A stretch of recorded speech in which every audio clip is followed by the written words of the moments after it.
Well, we're now joined by veteran foreign correspondent and editor-in-chief of Business New Europe, Ben Aris.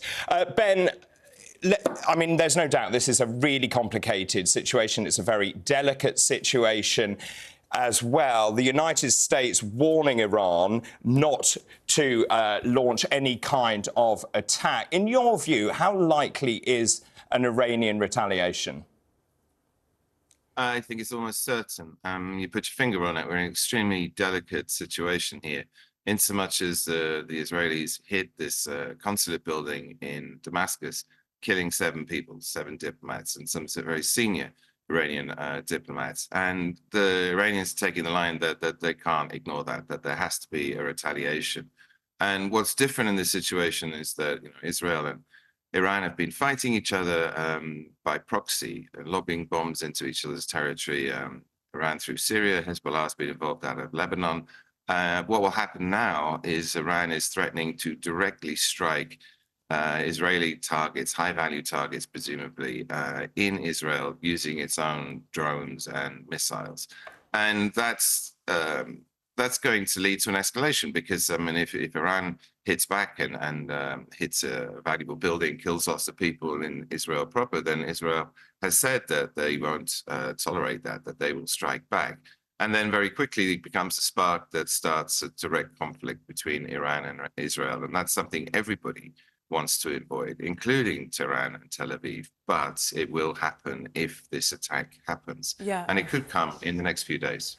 You've said everyone wants to avoid that. I mean, what processes are at play right now that could do that?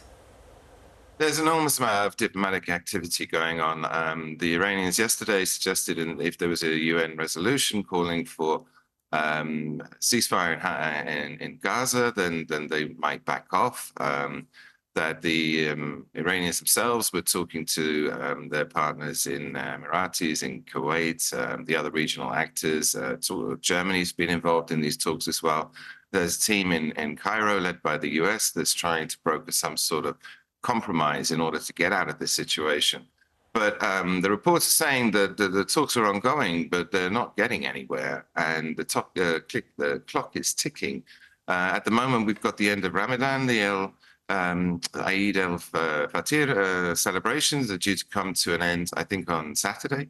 And the anticipation is as soon as that's passed, that there'll be an attack sometime this weekend, a drone or missile attack on Israel. I mean, the rhetoric is definitely ramping up. Biden, as I said, warning Iran not to attack Israel. He used this word, ironclad. He says his commitment to Israel's security was ironclad, and the USA will do all we can to protect it from an attack from Iran. We also have heard that actually the intelligence from the United States says an attack is imminent. In fact, the United States has restricted travel for its employees in Israel amid the fears of an attack by Iran. This all goes back to, obviously, Iran. This was back at the beginning of this month, vowing revenge against Israel for striking their consulate in Syria. But you mentioned that no one really wants this. But I suppose at the same time, Iran has to be seen to be doing something. It can't sit there and not enact revenge, having said it was going to enact revenge.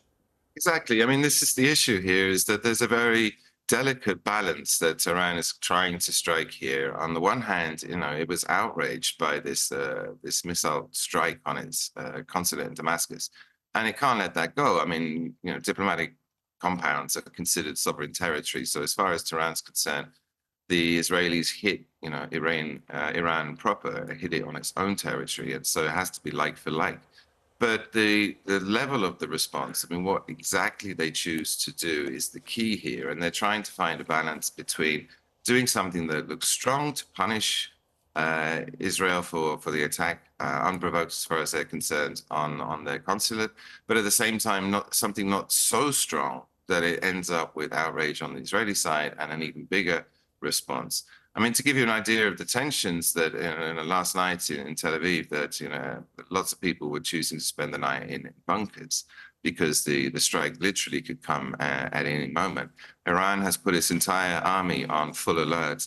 The Israelis have called in all the reservists, and this ironclad support from the states, they're suggesting that they will actually be involved in the defense of Iran in terms of putting planes into the air, shooting down missiles with US military capabilities. And that's in that sense different from the war in Ukraine, where the US forces are not involved. The US forces have suggested that if a strike comes, that they will be involved in protecting Israel, in addition to Israel's own Iron Dome missile defenses. That is, I mean, it's quite extraordinary. We have to see how this plays out and whether words, whether that's from Biden or from David Cameron, actually do anything material to stop what could unfold. Ben, Aris, thank you so much from Business New Europe. We've got more on this a little bit later on the programme.